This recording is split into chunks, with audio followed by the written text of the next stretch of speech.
ang dapat natin. Siya ang dapat natin sampalatayanan. Kapatid, kaibigan, nilagay natin ating pananampalataya kay Kristo. Sapagkat siya lamang ang namatay sa krus ng Kalbaryo, kapatid.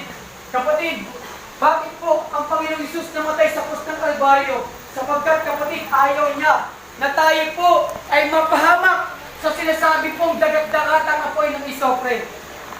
Kapatid, kaibigan, mahal ka ng Diyos. Mayroong totoong impyerno. Kapatid, kung dito po nararanasan mo po, kapatid, ang init. Kapatid, ang sabi ng Bible, 24 na binigkas po sa banal na kasulatan, mayroon pong impyerno. Katulad na lamang ng isang mayaman na mababasa po natin sa aklat po ng Lucas.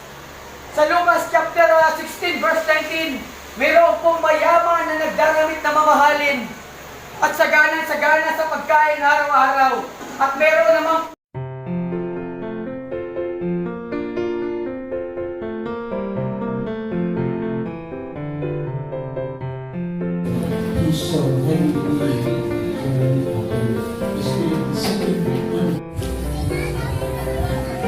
Yan po, magpapabautis ko.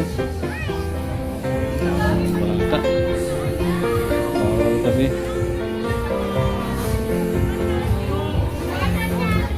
Yun, pogi naman, oh. Mas pogi ka pa.